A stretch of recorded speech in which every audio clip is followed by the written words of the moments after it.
as a momentous day in American history. April 15, 1865. President Abraham Lincoln is declared dead at approximately 7 a.m. after a fatal gunshot wound to the head.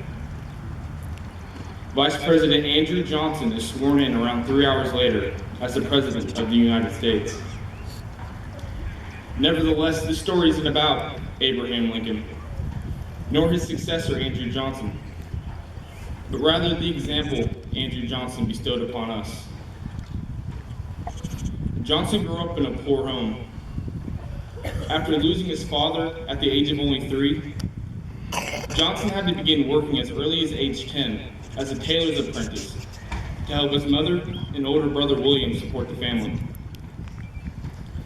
After becoming dissatisfied with his life, Johnson ran away on foot from his home in Raleigh, North Carolina at the age of 15 and eventually settled down in some strange town in Tennessee named Greenville.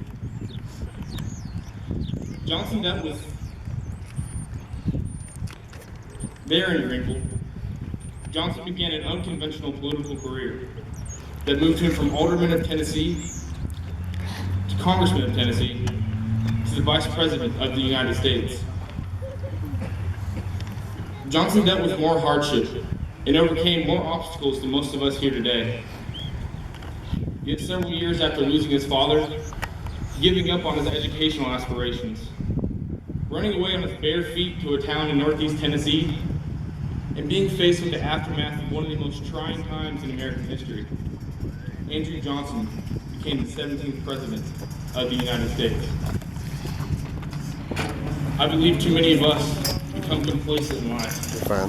We let society limit us and our potential. We believe that because we're too small, or too short, or too slow, or too poor, that we can't reach those goals for which we aspire. We tell ourselves we can't do something, and so we don't. We tell ourselves we can't be someone, and so we won't. We can all learn something from Andrew Johnson. But let us not confuse my words for praise, but rather distinguish notoriety.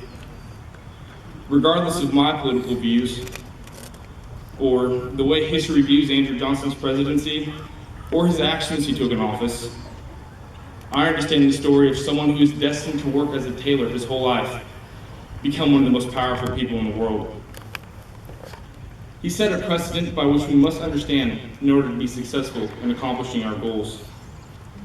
We must understand that nothing is impossible if we believe in our ability and know that God is watching down on us, helping us through those obstacles relative to those Andrew Johnson faced, and reminding us that even though we are slow and short and small and poor, we can accomplish great things in our lives. My message to you today, my peers, is to never sell yourself short. If you believe in yourself, you can accomplish those goals. Just as Andrew Johnson did, you can overcome the endeavors, rewrite the stereotypes, and leave an example for those future scholars to inherit. I wish you all great success in life. Thank you, and God bless.